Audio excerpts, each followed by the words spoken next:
Okay, we were studying law of demand. हमने पढ़ लिया introduction of law, statement of law, explanation of law with the help of schedule and graph. अब हम पढ़ेंगे assumptions of law of demand.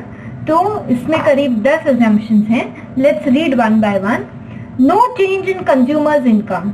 देखो, consumer income यदि बढ़ी या घटी तो डिमांड में अपने आप ही चेंज हो जाएगा. तो जब हम वो लॉ पढ़ रहे हैं तब there is no change in consumers income. If income increases he can buy more even if price of commodity increases. Income बढ़ी और प्राइस भी बढ़ गई तो भी, क्योंकि इनकम बढ़ी इसलिए वो ज्यादा खरीद सकता है, और इनकम घट गई तो वो उसी प्राइस पे भी शायद कम खरीदना स्टार्ट कर देगा. सो इसलिए assumption number 1, no change in consumers income. Assumption number 2, no change in tax policy of government. Okay, government की टैक्स पॉलिसी में कोई चेंज नहीं है.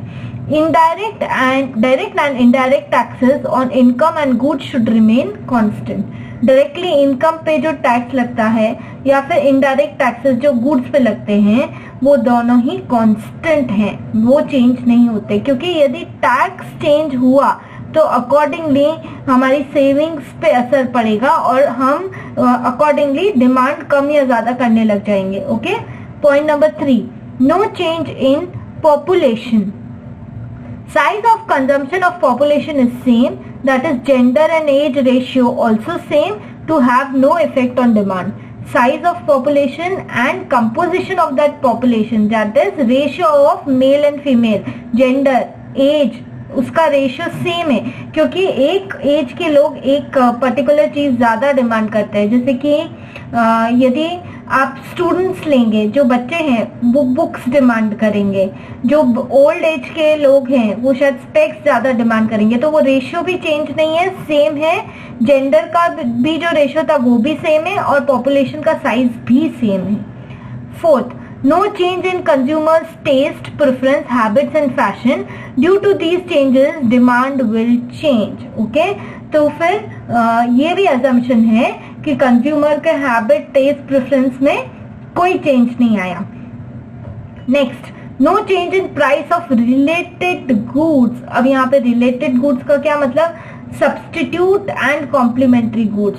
सब्सटीट्यूट ये नहीं तो ये सही, वो नहीं तो कुछ और सही. Tea and coffee are substitute good. Complementary, तुम तो चाहिए ही साथ में, कार तो पेट्रोल तो चाहिए ही साथ में, कॉम्प्लीमेंट्री. ओके, यदि इनके सब्सटीट्यूट या कॉम्प्लीमेंट्री गुड्स में भी चेंज आता है प्राइस में तो फिर अकॉर्डिंगली हम जिस प्रोडक्ट की डिमांड स्टडी कर रहे हैं उसमें चेंज आ जाता है. Okay, no change in climate and weather conditions.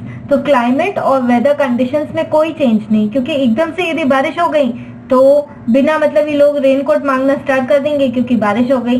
तो इसलिए no change in weather and climate condition. No change in distribution of income and wealth. जैसे इनकम और वेल्थ पहले डिस्ट्रीब्यूट हो रही थी वैसे ही अभी भी डिस्ट्रीब्यूटेड है. ये अजम्पशन हमको लेके चलना है. No expectation of future price change. Future में प्राइस चेंज होगी, बढ़ेगी या घटेगी, वो कोई एक्सपेक्टेशन में चेंज नहीं हो रहा, क्योंकि अकॉर्डिंग टू दैट हमारा डिमांड चेंज हो जाएगा. No new product is to be introduce.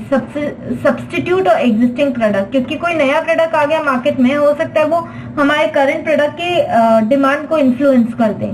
No new promotional activities. Advertisement से क्या होता है, हम हमारे प्रोडक्ट की डिमांड बढ़वा देते हैं. So no new advertisement and salesmanship to affect consumers preference. अब देखो, ये जो assumptions of law of demand थे किससे मिल रहे हैं? हमने क्वेश्चन पहले किया था, what are the determinants of market demand और what are the factors influencing market demand. तो ये चीजें जो फैक्टर्स इन्फ्लुएंसिंग मार्केट डिमांड थे या अजम्पशंस थे ना, वो ही सब चीजें सेम रहनी चाहिए. यही है assumptions of market of demand, law of demand. तो यदि वो क्वेश्चन का आंसर आ रहा है तो ये तो ऑटोमेटिकली ही आ गया. सिंपल से हमारे आंसर है. इसके 10 पॉइंट्स है कि इनकम में कंज्यूमर की कोई चेंज नहीं हो, गवर्नमेंट की टैक्स पॉलिसी में चेंज ना हो, पॉपुलेशन में चेंज ना हो, कंज्यूमर की taste, preference, habits and fashion में चेंज ना हो, प्राइस ऑफ रिलेटेड गुड्स में कोई चेंज ना हो, no change in weather or climate conditions, no change in distribution of income of wealth, no change, that is expectation कुछ change की नहीं है future की price की, no new product to be introduced and no new promotional activities. So this relates to that question which we have done earlier. Okay, by this I finished the law of demand. Now we will go to next questions.